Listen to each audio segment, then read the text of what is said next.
When Representative Alexandria Ocasio-Cortez sat at the microphone, she had no idea Senator Kennedy was about to dismantle her political narrative. She had been at the microphone for 4 minutes when she set her notes down, both hands flat on the table, her right thumb pressed lightly against the edge of the microphone stand. Not gripping it, just resting there, the way you touch something when you want to make sure it stays in place. She had been building toward this for the last 90 seconds, the sentences getting shorter, the pauses landing in the right places. I want to be transparent about something before we go further. 2 people in the press gallery looked up from their laptops. Senator Kennedy is going to question me today, and I respect that. That's his job. But I've sat across from Senator Kennedy before, and I think everyone in this room, and everyone watching at home, deserves to know what kind of questions are coming. She wasn't looking at Kennedy when she said his name. She was looking at the cameras. Senator Kennedy is a very talented performer. The word performer came out flat, evenly weighted. The kind of delivery that takes practice to make sound unrehearsed. He's funny. He's charming. He has a gift for making complicated policy questions sound like common sense. And for making common sense sound like it came from someone who has never actually had to live with the consequences of their own politics. From the left side of the gallery, someone laughed, a short, approving sound. Near the back wall, one of her staffers raised a phone. So I'll say this now, before he starts. I'm not here to perform. I'm here because 4-year-olds in my district don't have stable addresses. I'm here because the data is not complicated. The solutions are not complicated. And the only thing standing between working families and housing they can afford is the political will to act. For the first time, she turned and looked directly across the dais. I hope today's questions reflect that urgency. I genuinely do. She picked her notes back up. At the far end of the Republican side of the dais, Senator John Kennedy had a pen in his right hand. He was writing on his legal pad in short strokes, the same rhythm he had maintained for the last 2 minutes. He did not look up when she said his name. He did not look up when the gallery reacted. He did not look up when she turned toward him. When she picked her notes back up, he set the pen down, parallel to the edge of the pad, the way you set silverware down between courses. His right hand moved to his coffee cup. He wrote 4 words on the legal pad. He underlined them twice. The press table was too far away to read them. The time was 9:47 a.m. The hearing didn't adjourn until 1:22 p.m. Dirksen Senate Office Building, room 562. The seats along the left wall had filled first. By 9:30, the overflow was standing. People with lanyards and laptops, and the particular alertness of those who had set an early alarm to be somewhere. 3 phones on the press table were propped upright against notebooks, screens on recording. A C-SPAN camera operator made a small adjustment to her tripod and stepped back. Kennedy had been in the room since 9:04. 6 stacks of documents sat to his right, each tabbed with a post-it in a different color. The legal pad was open at the center of his desk. Behind him, a staff member had a laptop open and a thick folder across his knees, rubber band still on. Kennedy was not looking at any of it. He was talking to the senator from Wyoming, one hand moving to indicate the approximate shape or size of something. It wasn't clear what. The Wyoming senator shook his head and laughed. When the chairman called the hearing to order, Kennedy finished his sentence, turned to face forward, and pulled the first stack of documents toward him without looking down at it. AOC's opening testimony ran 11 minutes and 40 seconds. The housing data was sourced and presented in sequence. The Blackstone acquisition numbers were documented. The gap between wage growth and rental costs in the 5 boroughs, she recited without checking her notes. The figures came out clean, in order, like something rehearsed 100 times in a room somewhere before this one. In the 3rd row, a woman in a blue blazer stopped typing and did not start again. When AOC described a constituent family in Jackson Heights, choosing between groceries and rent. The man next to the woman in the blue blazer set his pen down on top of his closed notebook. Then AOC sat her notes down, turned toward the Republican side of the dais, and said what she had been saving. At the end of the Republican side, Kennedy wrote 4 words and underlined them twice. 2 other committee members asked their questions. Zoning policy, interest rate projections. Kennedy sat with both hands flat on the desk and watched each exchange without moving. His coffee was at his right hand. His phone was face down. When the chairman turned to him, he leaned forward and adjusted his microphone. "Thank you, Chairman."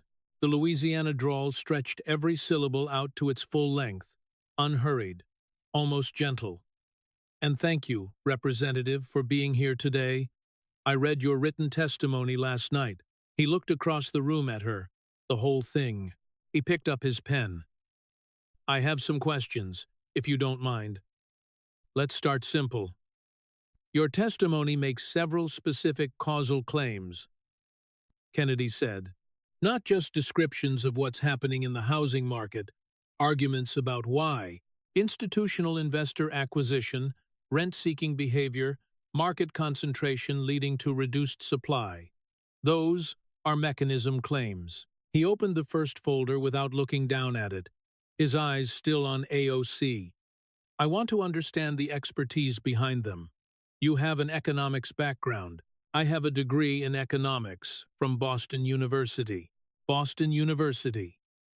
He reached into the folder and produced a document, several pages stapled at the corner. "This is a partial transcript.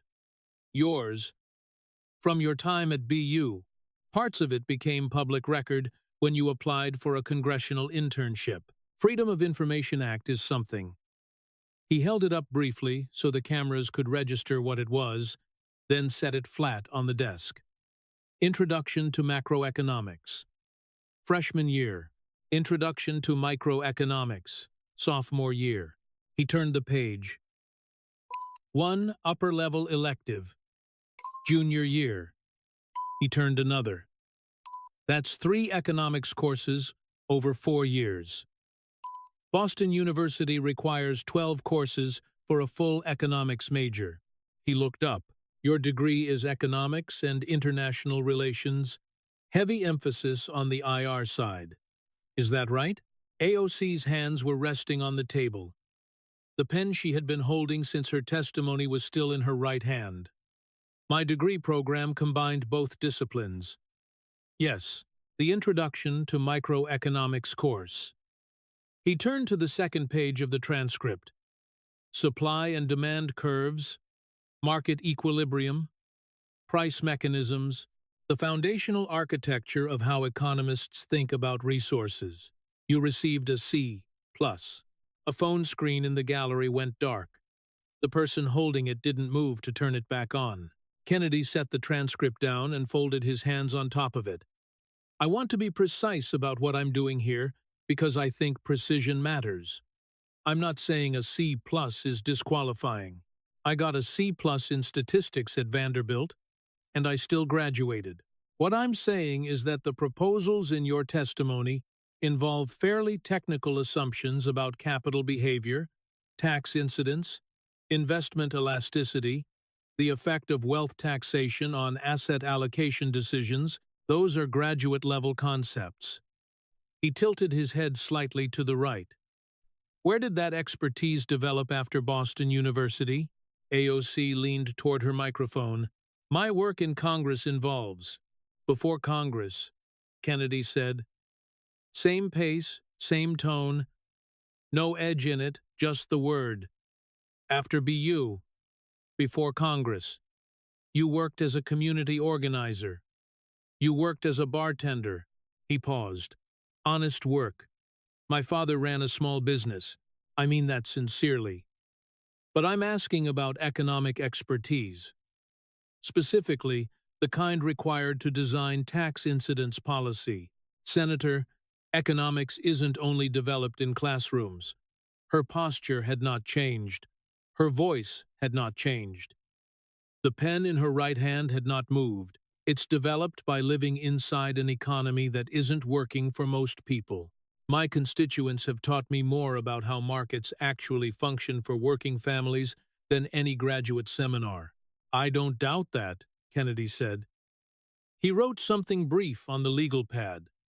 What I'm asking is narrower. He looked back at the transcript. In 2019, you cited a study from the Political Economy Research Institute to support a federal jobs guarantee proposal. That study used a regional economic multiplier of 1.97, meaning every public dollar spent would generate nearly $2 in broader economic activity. Economists at Brookings, including left-leaning ones, put that multiplier between 1.3 and 1.5 for that type of spending. He looked up. Did your staff flag that discrepancy before you cited the study publicly? AOC began her answer. Something about the range of estimates in the economic literature, about the political incentives embedded in what gets considered mainstream economic consensus, about the history of institutional economics being used to resist progressive reform. She did not check her notes. The argument was practiced, and she believed it. Kennedy's pen stayed where it was. He watched her without writing anything down. When she finished, he nodded once, a small, complete movement. "Let's keep moving," he said. In the third row, the woman in the blue blazer picked her pen up off the desk. She looked at it for a moment. She set it back down. Kennedy set the transcript aside and opened the second folder. Your testimony centers on wealth concentration as the primary driver of housing unaffordability. He was looking at the folder, not at her. I want to stay in that territory for a few minutes, but more personally, if you don't mind. I think personal relationship with policy is relevant to policy credibility. AOC's eyes moved to the folder in his hands. My financial disclosures are public records, Senator. They are. He produced a photograph, printed on standard paper, color, letter-sized, and placed it on the desk. He placed it facing the cameras. The Met Gala, September 2021. AOC in a white gown. Tax the Rich printed across the back in red block letters. Photographers on all sides. The particular light of an event that costs more to attend than most American families earn in a year. Ticket price for that event, $35,000 per plate. He set a second document next to the photo, 2 pages. IRS guidelines, 2 lines highlighted in yellow. The ticket was provided by the designer who brought you as her guest. The dress, custom-made, designed specifically for you. Estimated value between $60,000 and $80,000, based on comparable pieces from the same designer sold at auction. He produced a handwritten calculation on a torn sheet of legal pad paper and placed it beside the other documents. Hair, makeup, styling, approximately $100,000 in goods and services received at that event when you add it together. He looked up. On your financial disclosure forms for 2021, these items are not listed. The IRS gift tax exclusion threshold that year was $15,000. Anything received above that threshold is taxable income. The tax liability at your income bracket, approximately $35,000 to $40,000. He set his pen down on the desk. Did you report this? The dress was a loan, AOC said. It was returned after the event. There is a meaningful legal distinction between a loan and a gift. And the IRS has not issued clear guidance on borrowed items used for public advocacy appearances by elected officials. The ticket was not returned. She continued, Tax counsel reviewed the situation prior to the event. The characterization of a temporarily borrowed item as taxable income is a genuinely contested legal question, and I spoke with 3 tax attorneys about this. Kennedy said, I want to be fair, so I'll tell you up front. They disagreed about the dress. Genuine disagreement. Reasonable lawyers on both sides. I'll grant you that. He looked at the photograph on his desk, then at her. The ticket, they did not disagree about. $35,000. Not returned. Not listed on your disclosure. From the left side of the gallery, a voice, not loud but clear. That's a smear. The chairman's gavel came down once. A clean, flat sound. Kennedy waited. He did not look toward the voice. He did not look at the chairman. He looked at the legal pad on his desk until the room settled, then reached for the third folder. You maintain an apartment in Washington, D.C., he said. Navy Yard neighborhood.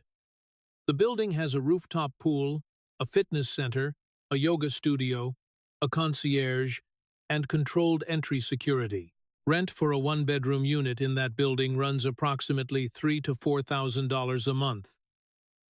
He opened the folder and produced several pages of a voting record. Specific entries highlighted, in 2019, a waterfront development was proposed in your district. Similar amenities to your building in D.C. You opposed it publicly.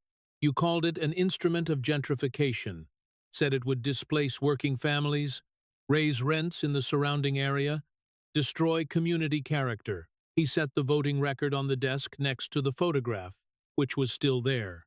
The project was blocked. He looked at her.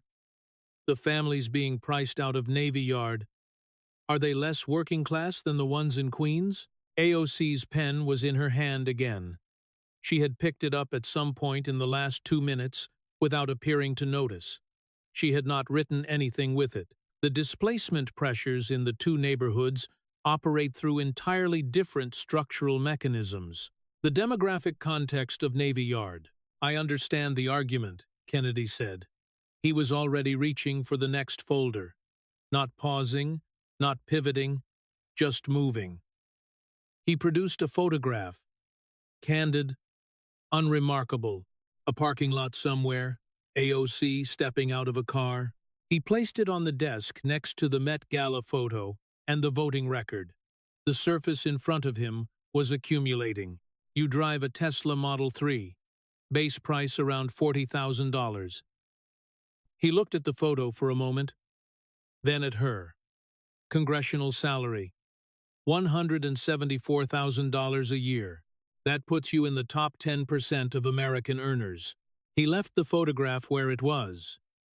By most standard definitions, representative, you are the rich. He said the next part quietly. A bartender's daughter becoming a congresswoman who drives a Tesla. That's a genuinely American story. I mean that without sarcasm. But you have built an entire political identity around opposing a class that you, by income, belong to. At some point, that requires a reconciliation. AOC straightened. The pen in her hand moved once against the surface of the table.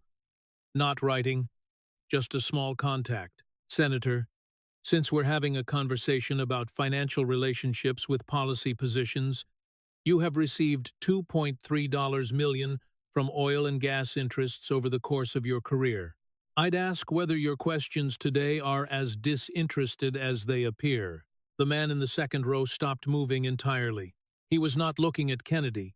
He was looking at AOC. Kennedy's pen touched the legal pad once. Then he set it down. That's accurate, he said. I take that money. I vote to protect an industry that employs hundreds of thousands of people in Louisiana, many of them making considerably less than $174,000 a year. I'm transparent about that relationship. A pause. The question I'm asking is whether you're transparent about yours. He opened the next folder. Let's talk about Amazon. Kennedy picked up his pen. He held it without writing, turning it once slowly between his fingers, looking down at the legal pad the way you look at a piece of paper when you already know what you're going to write on it. Behind him, his aide had both hands on the desk and was not looking at the laptop screen. The room had noise in it 30 seconds ago from the last exchange. It didn't anymore. 2019. Kennedy said. Amazon announced plans to build a second headquarters in Long Island City, Queens, your district. They projected 25 to 40,000 jobs over the following decade, with an average salary of approximately $150,000 per year. The state and city offered $3 billion in tax incentives over 10 years. He set the pen down. You helped kill the deal. You called it. He looked at the legal pad and read exactly. A $3 billion giveaway to the richest man in the world. He looked up. I've thought about that characterization for 5 years now. I still can't make it work mathematically. Help me. AOC leaned into her microphone. Amazon was demanding $3 billion in public subsidies, while Jeff Bezos was the wealthiest individual on the planet. New York City had critical unmet needs: schools, transit infrastructure, affordable housing, and was being asked to divert those resources to a corporation that did not need them. Divert from where? Kennedy said. She looked at him. The $3 billion. Which account was it being diverted from? It represents tax revenue that didn't exist yet, Kennedy said. He picked up his pen and wrote 2 numbers on the legal pad, large and clear. Then he set the pad flat on the desk, turning it to face the cameras. 0. $24 billion. The reporter at the far end of the press table leaned slightly forward in her chair. If Amazon doesn't come to Queens, no deal, no incentives. Exactly what you wanted. How much tax revenue does New York collect from Amazon operations in Long Island City? AOC looked at the 2 numbers. 3 seconds passed. 4? Nothing, she said. Nothing.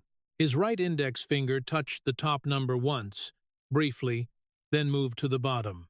Economists projected Amazon would generate approximately $27 billion in tax revenue over 10 years if the deal went through, minus $3 billion in incentives. Net benefit to New York City and state, $24 billion. He left his finger on the bottom number. A tax incentive is not a check. New York was not opening a drawer and handing Jeff Bezos $3 billion. Amazon would have paid less in taxes than they otherwise would have owed. Which means that if they don't come, that revenue was never going to exist in the first place. There is no $3 billion sitting in a vault somewhere that could have gone to schools or subways instead. There is 0. And there is something $24 billion larger than 0. He pulled the legal pad back toward him. You told the public that New York was handing $3 billion to the richest man in the world. The accurate description of that choice was 0 or $24 billion, and you helped them choose 0? He looked at her steadily. Did you understand the distinction when you went on television? AOC pressed forward. The projections you're citing came from Amazon's own economic impact studies. Those studies have a well-documented history of overstating local multiplier effects in order to extract maximum public concessions during site negotiations. It has happened in city after city. The numbers get announced, generate momentum, deals get signed, and the actual impact lands well below projections. Skepticism about Amazon's self-reported figures was not economic illiteracy. It was due diligence. Kennedy's pen was still on the desk. He had not moved it. That's a fair critique of the projections, he said. Something shifted in the gallery. Not movement exactly, a stillness that was slightly different from the stillness before. Corporate economic modeling in site negotiations often overstates impact. That's real. That's documented. You're not wrong about that. He reached into the 4th folder. But the answer to bad projections is renegotiation. You didn't renegotiate. You went on television and called it a giveaway. And the deal collapsed. He produced a single sheet of paper, 1 page, a letterhead at the top dated January 2019, and placed it on the desk facing AOC. This is an internal memo from a senior economic advisor to the New York City Council, prepared 6 weeks before the deal fell apart. It outlines the tax incentive structure in detail, and it notes, I'm reading from the document, that public characterizations of the incentives as direct cash transfers were factually incorrect and potentially damaging to the negotiation. He looked up. Someone tried to explain this to you before you went on television. Did you read it? AOC looked at the document. Her hand moved toward it, stopped an inch from the edge of the paper. I'd like to see the full sourcing on that. I'll submit it for the record. He set the memo aside and reached for a map of New York City, printed large, markers on several locations. He placed it on the desk beside everything else that had accumulated there. Amazon didn't leave New York. They opened a fulfillment facility in Staten Island, a distribution hub in the Bronx, additional operations in other boroughs. He pointed to a marker on the map. Then to Queens, which had no marker. They went around you. His finger stayed on Queens. 25,000 jobs at $150,000 a year. That's a teacher married to a firefighter. That's 2 nurses sharing an apartment they could afford to eventually buy. That's people who grew up in that neighborhood being able to stay in it. He looked at her across the room. You didn't stop Amazon from operating in New York. You stopped your constituents from getting Amazon. In the third row, the man in the gray suit had his pen lying on top of his closed notebook. He had not opened the notebook since Kennedy placed the map on the desk. Kennedy folded the map once and set it aside. Let's talk about your grandmother. In the gallery, a chair adjusted. A phone came down from shoulder height. Kennedy did not reach for a folder. His hands rested on the desk, one on top of the other. His voice had not changed in volume. It had done something else. Some quality had left it that had been there before, and what remained was flatter, more even, like a surface with the texture sanded off. After Hurricane Maria struck Puerto Rico in 2017, you spoke publicly and repeatedly about conditions on the island, specifically about your grandmother. You said she was living in deteriorating conditions, a damaged roof, no reliable power, inadequate access to food and water. He produced a printed sheet and placed it on the desk without holding it up. Screenshots of tweets, dates visible, the text readable from the press table. 3.5 years after the storm, in June of 2021, you were still publishing detailed descriptions of her situation. You attributed the ongoing conditions to federal failures. The posts were shared millions of times. AOC's pen was on the table. It had been there for several minutes.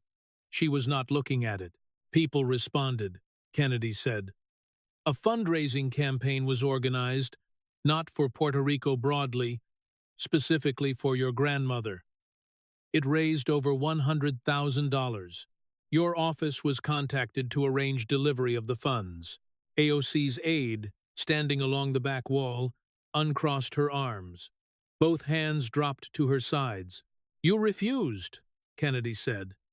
That campaign was a political stunt designed to $100,000.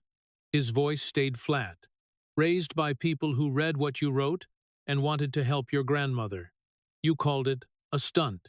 The intent behind the campaign was not humanitarian. It was designed to generate a specific media narrative at my expense. And accepting it would have. Reporters went to Puerto Rico, Kennedy said. After you declined the funds, they went to check on your grandmother's situation. He folded his hands again. They found the house repaired. They found her living comfortably with family support. She told them she was okay. AOC's hands were flat on the witness table. She was looking at a point somewhere between the surface of the desk and the middle distance. Not at Kennedy, not at the tweet printout he had placed on the desk. I'm going to ask you a direct question, Kennedy said. And I'd like a direct answer. When you published those posts in June 2021, was your grandmother's situation, as you described it, Or were you making a broader argument about Puerto Rico's recovery, using her image as the vehicle for that argument? My grandmother's conditions at various points during the recovery were part of a broader pattern of federal neglect that affected hundreds of thousands of Puerto Rican families. And, to reduce, I asked about your grandmother specifically. And I'm telling you that her situation cannot be meaningfully separated from the systemic. Representative. The word came out quietly, without inflection. You are a public official. When you make a public claim about your grandmother, about a tax incentive, about any factual matter, the accuracy of that claim is relevant to your credibility on every other claim you make. A pause. You've asked this committee today to trust your analysis of housing markets, wealth concentration, and economic policy. I'm asking whether that trust is warranted. Near the door at the back of the room, someone cleared their throat. The sound went further than it should have. Kennedy reached for the next folder. I want to be clear before I ask these questions, Kennedy said. I'm not going to debate climate science with you. The science is settled, and I accept it. He lifted a copy of the Green New Deal resolution from the sixth stack, his own margins covered in handwriting, several pages flagged with small adhesive tabs, and held it briefly so the cameras could see it before setting it on the desk. What I want to discuss is this 4-page document which you co-authored and introduced as legislation. It promises to make the United States entirely carbon neutral within 10 years, guarantee a federal job to every American who wants one, provide universal health care, retrofit or rebuild every single structure in the country, and eliminate commercial air travel. He set it down. I have questions about the mechanism. The Green New Deal is a resolution, AOC said. It establishes goals and a framework, not a specific line-item implementation plan. That's how foundational policy documents work. The Civil Rights Act didn't include an enforcement schedule. Then let me ask about the goals. He pulled the cost analysis stack toward him. Multiple documents, several organizations. The American Action Forum estimated full implementation at $51 trillion over 10 years. The Heritage Foundation put it at $93 trillion. Left-leaning think tanks, including some sympathetic to the goals, estimated a minimum of $40 trillion. Total federal revenue last year was $4.4 trillion. He set the stack down. Your resolution's goals cost more per year than the entire federal government collects in a year. How do you pay for it? We tax concentrated wealth at the scale that concentrated wealth actually exists. We close the corporate loopholes that allow profitable companies to pay effective rates lower than their employees. We stop subsidizing an extractive fossil fuel industry and redirect that spending toward. Let's do the math on the wealth piece, Kennedy said. He turned to a clean page on the legal pad. Total wealth, not annual income, total accumulated wealth of every American billionaire combined is approximately $4.5 trillion. If the federal government confiscated all of it, every dollar, leaving each of them with nothing, that funds your resolution's goals for approximately 7 months.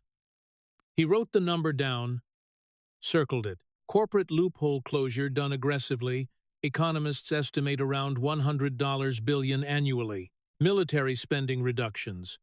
You're not proposing to eliminate the military, so we'll call it $150 billion in realistic cuts. That leaves us approximately $5.8 trillion short every single year. He looked up. Where does the rest come from? AOC moved into modern monetary theory, the nature of sovereign currency, the difference between a government balance sheet and a household budget, the way public investment generates returns that conventional scoring doesn't capture. She spoke without notes, without hesitation. She had made this argument before, many times, in rooms where it had worked. Kennedy's pen did not move. He waited until she finished. Then he turned to a clean page. Forget the funding mechanism for a moment, he said. Let's talk about the physical work. He produced a single sheet, typed clean, no letterhead, and placed it on the desk facing her. There are approximately 136 million structures in the United States that would require retrofitting or rebuilding to meet the energy standards described in your resolution. You want this accomplished within 10 years. 10 years is 3,650 days. He set his pen down. 37,000 buildings per day, every single day, including weekends, including federal holidays, for 10 consecutive years. AOC looked at the sheet. There are not enough licensed construction workers in the United States to staff that. There are not sufficient raw materials in current supply chains to support it. The training pipelines to produce the necessary workforce don't exist. China, operating under authoritarian government control, with access to effectively unlimited state-directed labor and no meaningful environmental review process, builds high-speed rail at approximately 1,000 miles per year. Your resolution requires the United States to build high-speed rail at 3 times that pace, using union labor, with full environmental impact statement requirements and subject to local zoning board approval in every jurisdiction in the country. He looked at her. Does a realistic implementation timeline for this exist anywhere, in any form, outside of the resolution itself? AOC leaned forward. Senator, you're doing something specific right now. You're evaluating a transformational vision using the analytical framework built to evaluate incremental change. Those frameworks will always make transformation look impossible, because they're not designed to account for the economic and social shifts that transformation itself produces. She paused. John Kennedy did not have a detailed 10-year construction schedule when he stood before Congress and said America would go to the moon. The commitment came first. The engineering followed from the commitment. Kennedy's pen was on the desk where he had set it down. It stayed there. The woman in the blue blazer in the third row was not looking at AOC. She was looking at Kennedy. She had been looking at him since AOC started speaking. The room was quiet in a different way than it had been quiet before. Not the quiet of people processing something, the quiet of people waiting to see what someone does next. Kennedy looked at his folded hands, then at AOC. John Kennedy had Wernher von Braun, he said, and a 10-year construction schedule. He closed the folder. Who do you have, and where's yours? No one in the room said anything. Kennedy reached forward and pushed all 6 folders to the right side of his desk. He placed the legal pad on top of them. He folded his hands in the center of the desk, on the cleared surface where everything had been. I have one more question, he said, and I'd appreciate a direct answer. The gallery registered the change before Kennedy spoke. The folders were gone to the side. The legal pad was closed. The pen was down and had not been picked up in 40 seconds. For the first time since the hearing began, there was nothing on the desk in front of Kennedy except his coffee cup and his folded hands. Behind him, his aide had closed the laptop. Along the back wall, AOC's aide had both hands at her sides. Her phone screen was dark. In the gallery, 3 people in the back row leaned forward at nearly the same moment, not coordinating, just responding to the same signal from the same direction. You have been in Congress for 5 years, Kennedy said. His voice had not risen. The drawl was still there, but the warmth that usually lived inside it had gone somewhere else. In that time, you have proposed or co-sponsored legislation representing approximately $11 trillion in new federal spending across various bills and resolutions. He paused. None of it has passed. Not one bill. Your Green New Deal resolution has 0 co-sponsors in the Senate. Your wealth tax proposals could not secure a floor vote in periods when Democrats controlled both the House and the Senate simultaneously. AOC's hands were flat on the witness table. You have also publicly opposed or generated sufficient political pressure to block the Amazon HQ2 deal. The bipartisan infrastructure compromise in its original form, 3 small business relief bills that had the votes to move forward before your opposition raised the political cost for your colleagues, and 2 housing reform packages that died in part because members of your own caucus decided they couldn't absorb the weight of your opposition. A phone in the gallery buzzed once against something hard. Nobody moved toward it. My question is this. He looked at her across the length of the room. In 5 years, what has gotten better? Measurably, concretely, in the daily lives of working families in your district, because of something you legislatively accomplished. Not proposed, not introduced, not co-signed, not testified about, not tweeted about. His hands stayed folded. Accomplished. In the silence that followed, the air conditioning ran. Someone near the press table shifted their weight, and the chair made a small sound against the floor. AOC's aide was looking at a point on the floor a few feet in front of her shoes. AOC looked at Kennedy. Then she began. She talked about the Overton window. The way political possibility expands when someone makes the argument that wasn't being made. When a platform runs on ideas that weren't previously considered viable. When presidential candidates in the following election cycle are asked about Medicare for all and wealth taxes in primary debates for the first time. She talked about a generation of young organizers who had entered politics because of what 2018 proved was possible. She talked about holding corporations accountable through sustained public pressure in ways that didn't show up in vote tallies. She cited a city council environmental justice resolution. She cited a small business grant program she had helped connect constituents to during the peak of COVID. She did not look at her notes once.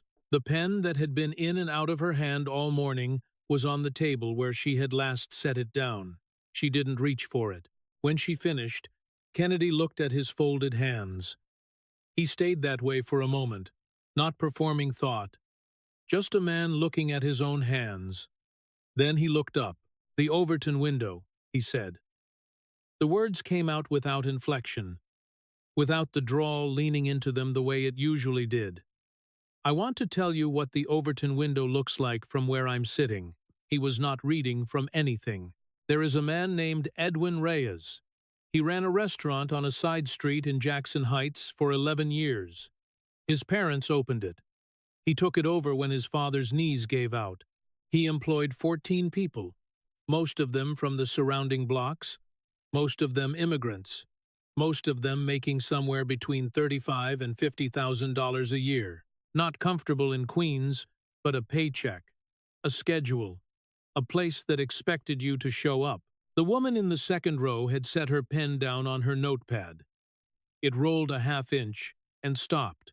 The restaurant closed in March of 2022. 3 things hit at the same time.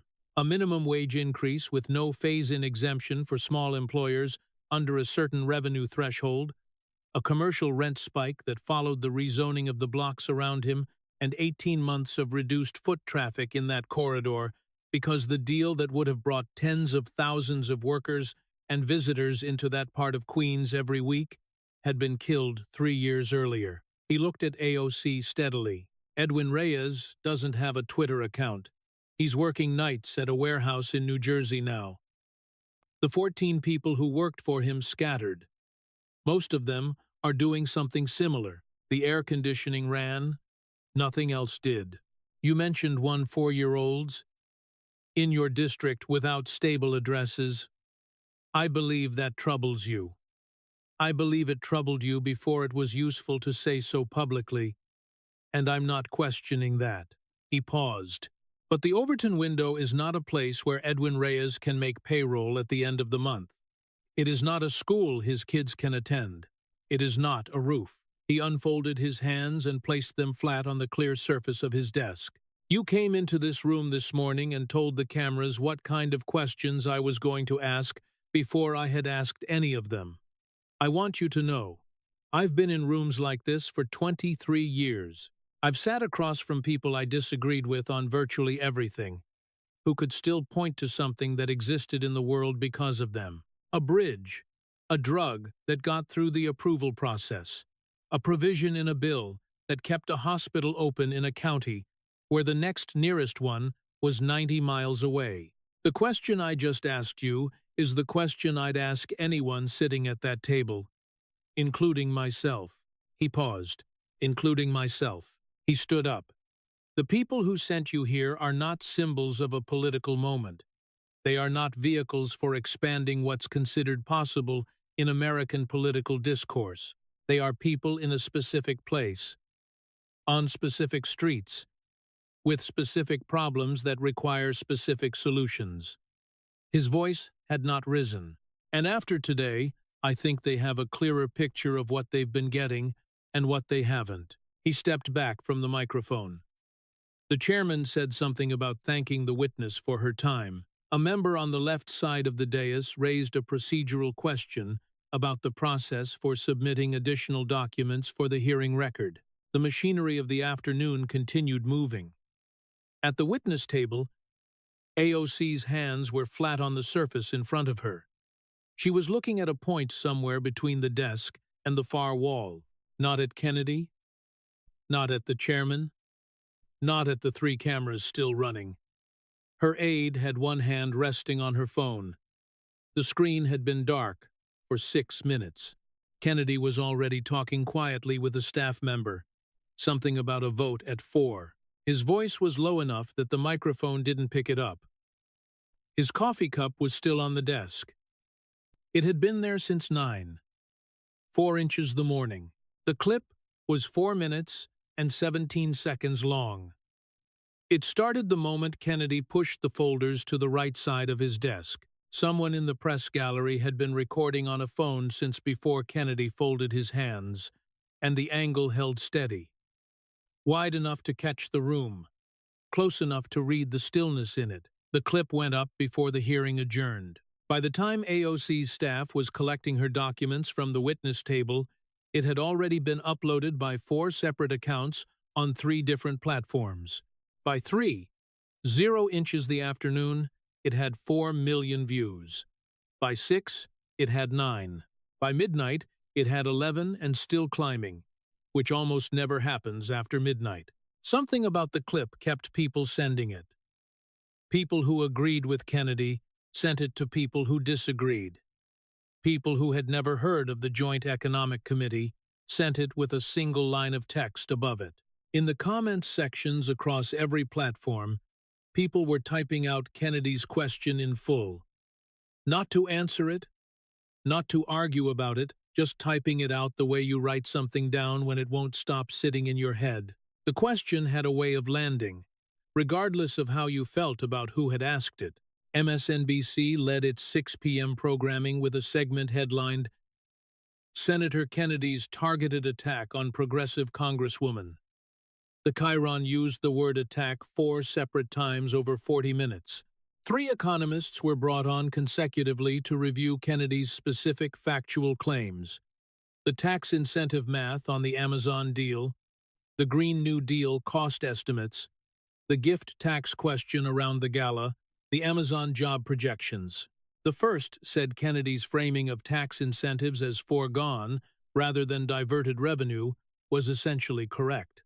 The second said his range of Green New Deal cost estimates was within the mainstream of what serious analysts have projected, depending on implementation scope. The third said the gift tax question was a genuinely unsettled area of law, but that the event ticket itself probably should have appeared on the disclosure. After each economist finished, the host returned to the word attack at 9:47 p.m. 12 hours exactly after AOC had set her notes down on the witness table and turned toward the Republican side of the dais. Her team posted a 3-minute video on Instagram. She was seated at a desk, bookshelves behind her. The lighting good, her voice level and controlled. She addressed the hearing directly, defended the Overton window argument, cited Kennedy's oil and gas contribution history, and described his questions as a masterclass in using the language of accountability to avoid accountability. The video got 2 million views in 6 hours. The original clip had 14 million by then. On the Today Show the following morning, NBC's political correspondent said something brief that would be quoted in 3 separate media criticism pieces over the following week. She said, "Whatever your politics, that's a question every elected official should be able to answer. And I think most of them, if they're being honest with themselves, would find it uncomfortable." The Jacobin piece appeared 48 hours after the hearing. The headline was, "AOC needs to be ready for this." She wasn't. The writer had previously published 2 pieces defending AOC against Republican criticism. He spent most of this one not defending her.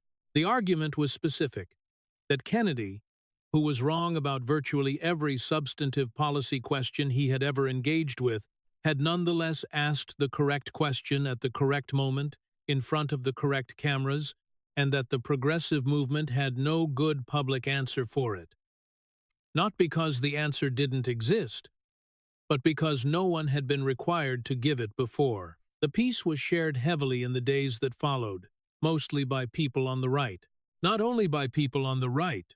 3 members of the Democratic caucus reached out to Politico that week, all of them off the record. None of them said the same thing in exactly the same way. One said they had been trying to raise the accomplishment question internally for 2 years and had been told it was a distraction from the larger mission. One said simply that the Edwin Reyes section was going to stay with people longer than the rest of it. The third said, "She's not wrong about what she's fighting for. She just hasn't figured out how to win yet. And now, that's the story." Nancy Pelosi was asked about the hearing on 3 separate occasions over the following week by 3 different reporters in 3 different hallways. Each time, she said a version of the same sentence. "I encourage all members to be thoroughly prepared when they testify before committees." The third time, at the end of the sentence, she added one word, "always." Then she continued walking. The Green New Deal co-sponsorship list had 47 names on it the morning of the hearing. By the end of the following week, it had 45. Neither of the 2 members who quietly removed their names issued a public statement explaining the decision. One of them was a Democrat from a competitive district in suburban Pennsylvania, who had added his name to the list 14 months earlier. His chief of staff told a local reporter that the member was reassessing his legislative priorities in light of constituent feedback and the current political environment. The reporter followed up to ask what specific constituent feedback had been received. The chief of staff did not respond. The wealth tax proposal, which had been gaining quiet institutional support among progressive policy organizations, had a meeting scheduled with 3 potential Senate co-sponsors the week after the hearing. 2 of the 3 canceled before the meeting date, citing scheduling conflicts. The third attended and spent most of the hour asking whether there was a presentation approach that wouldn't open the same line of questioning Kennedy had used. No one in the room had a satisfying answer to that. The meeting ended 38 minutes early. At the Financial Services Committee, a Republican member introduced a resolution the following week calling for a formal audit of member financial disclosures, with specific reference to gift tax compliance for event attendance. It had no realistic path to passage. It was designed to put the question back into the public record, and it worked. 3 outlets that had not covered the Met Gala exchange during the hearing ran full summaries of the exchange when they covered the resolution, and each of them embedded the clip. Each time the clip was embedded somewhere new, the view count went up. 5 weeks after the hearing, a city councilwoman from the Bronx named Patricia Delgado held a press conference on the sidewalk outside a shuttered restaurant on Roosevelt Avenue in Jackson Heights. She had a printed chart on an easel stand. She had 3 people with her. A woman who had managed a dry cleaning business that closed in 2022, a man who had worked in a restaurant kitchen for 9 years before the restaurant closed, and a man in a gray jacket standing slightly to the left of the group, with both hands in his jacket pockets. Delgado announced her primary challenge in 4 sentences. The remaining 11 minutes she spent on specific street addresses, specific business closures, specific pieces of legislation that had died in committee. She cited 3 small business relief bills by name and bill number. She cited the Amazon deal projections and the net tax revenue calculation. She cited footnotes. The man in the gray jacket looked at the chart during the remarks. He did not look at the cameras. When Delgado finished, he shook her hand and said something to her that the microphones on the press cameras were not close enough to capture. Then he walked to the end of the block and down the stairs into the subway entrance. A photographer from a local paper caught him from behind as he reached the top of the stairs.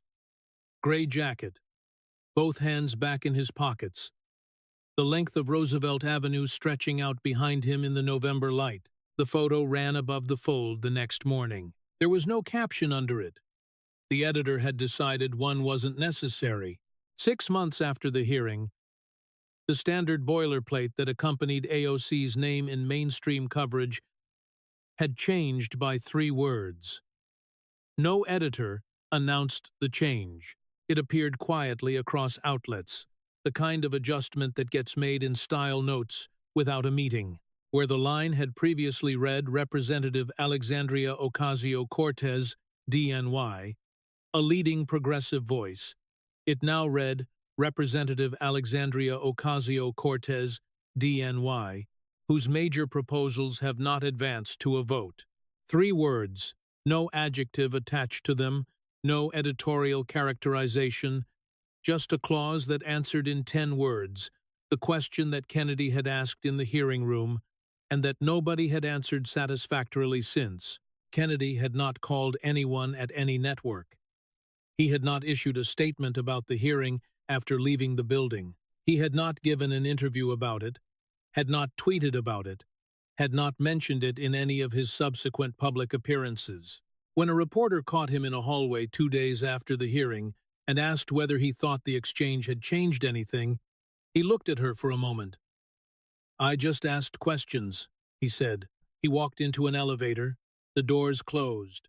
On his desk in his Senate office, the legal pad from the hearing was in his outbox to be filed with the others.